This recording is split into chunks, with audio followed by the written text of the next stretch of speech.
Hello everyone, and this is my review for WWE NXT on November 2nd, 2016. And well, pretty much this entire show is based around the Dusty Rhodes Tag Team Classic. They started off the show, well, they gave it almost like a recap show as well. Like, you had this mixture of them being in Full Sail and also matches that were filmed in San Jose to go along with it. So you had two different vibes. Like, you had the normal Full Sail crowd with the proper lighting, the proper audio and camera work and everything to that sense. And then you had this San Jose one where they were, filming the house show, but you could also tell it was a larger crowd to go along with it. To go in front of everything.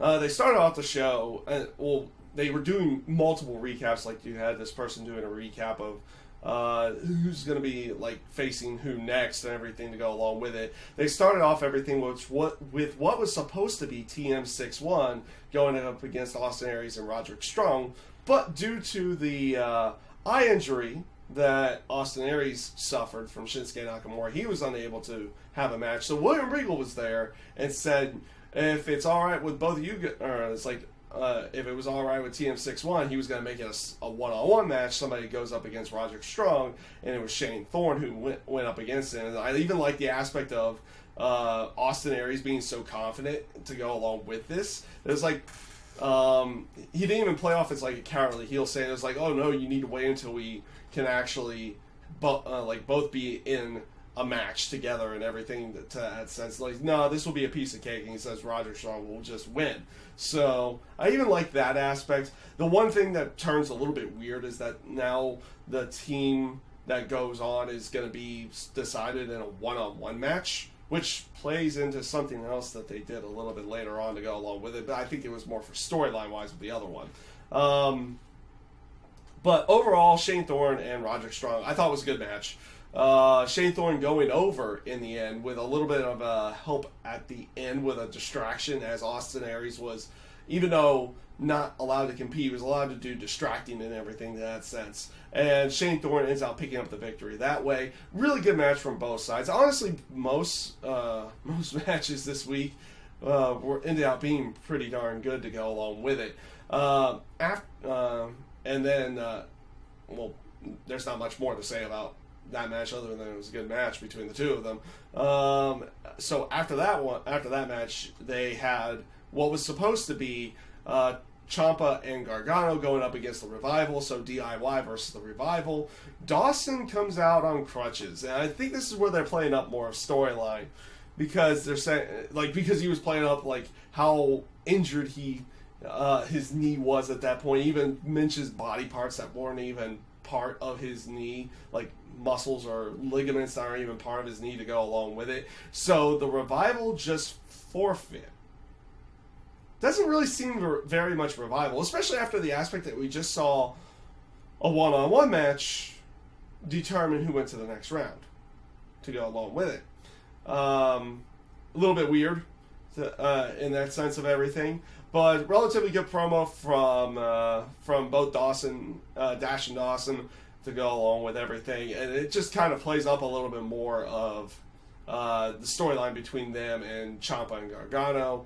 But still, it makes the Revival don't necessarily do something like that. They don't play the cowardly heel. They play more of the tough guy heel. So it just came off a little bit weird in that sense, especially after the aspect that we just, they decided to do a one-on-one match here. Why can't you do it over here? Who knows? Afterwards, you had Cedric Alexander also have a quick promo. He challenges Andreas Cien Almas for what he had done during the Dusty Rhodes Classic. Nothing spectacular about the promo. It was because it was really quick. It was a really quick promo. After that, you had the Author's Pain go up against Rich Swann and No Way Jose, which was also at the San Jose event. Good match again from both sides. I thought it was I thought both sides came off really good in this one. The Authors of Pain took some offense versus just dishing out all the offense this time around. And Rich Swann and No Way Jose looked pretty good, even though in the defeat with the Authors of Pain taking over. And you saw Paul Ellering starting to get more involved in matches other than just being out there. I thought the match came off rather good. Both sides looked pretty good inside of the match. And to end the night, you had T.J. Perkins and Kota Ibushi going up against Sanity. Again, rather good match. Interesting that they had Ibushi eat the pinfall here. You thought they would probably have T.J. Perkins do that. Or even an aspect of maybe a disqualification or something in that sense. But no, Sanity goes over completely clean. Well, pretty much clean in that sense of everything over Ibushi and T.J. Perkins. It was good to see Kota Ibushi in there around again, because if you watched him during the Cruiserweight Classic, you got to see some good stuff. You got to see some good stuff here, but obviously not an aspect of them wanting to potentially bring him to the TakeOver special in any way, shape, or form. So they had Sanity go on to the semifinals, which, interesting enough, they're not doing the semifinals and finals in the same night like they did last year. It's pretty much going to be just the one match. They're going to be doing the finals, so both semifinal matches happen next week to go along with everything.